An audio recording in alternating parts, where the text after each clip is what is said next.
Merasa lelah dan tertekan, Larissa Chow curhat, sebut keluarga Alvin Faiz selalu ikut campur.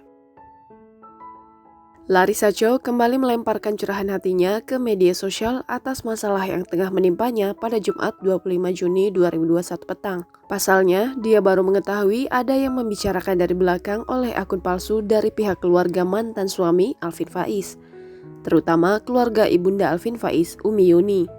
Usut punya usut, rumah tangga Larissa Chow dengan Alvin Faiz sebelum bercerai selalu dicampuri oleh pihak orang tua Alvin Faiz. Sembari meminta maaf karena harus curhat lagi ke media sosial, dia mengaku berada di titik sangat lelah dan sangat tertekan. Mulanya mantan suami menepis akun palsu yang membicarakannya itu bukan dari pihak keluarga.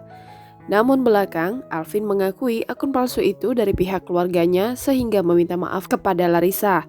Itu berkaitan dengan curahan hati Larissa beberapa minggu sebelumnya yang menghebohkan jagat maya soal penyebab perceraian. Meski demikian, Larissa mengaku tak menyesal menuliskan curahan hatinya itu ke beberapa teman terdekatnya. Sayangnya, unggahan buat teman terdekat itu malah bocor ke beberapa akun gosip. Pihak keluarga Alvin, khususnya ibunda, sudah sekian kali ikut campur urusan rumah tangga Larissa dengan Alvin. Larissa Chow mengaku pada Jumat siang mengusahakan untuk berbicara dengan ibunda Alvin. Dia memohon sekali lagi untuk berhenti menekan keadaan mentalnya hingga meminta maaf. Lanjut Larissa, selama ini 2 tahun permasalahan rumah tangga yang terjadi, dia hanya diam. Larissa menutup untuk tidak mengaitkan dia dengan Alvin yang disebut masa lalu. Terkait soal kondisi orang tua Larissa seusai mengetahui hancurnya kondisi mental anaknya, Larissa menulis begini. Orang tua aku ketika putrinya tidak baik-baik saja. Menangis?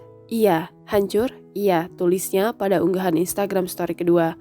Namun Larissa Chow mengatakan orang tuanya hanya memintanya untuk harus mengampuni. Malahan, orang tua Larissa memintanya tak pernah menjelekkan mantan suami, ikut campur ataupun menghakimi. Bahkan Larissa mengatakan orang tuanya secara pribadi datang terhormat untuk berpamitan secara baik-baik. Tak hanya itu, orang tua Larissa Chow meminta maaf secara pribadi atas kecerobohan menuliskan aib Alvin yang mestinya dijaga dan terjaga.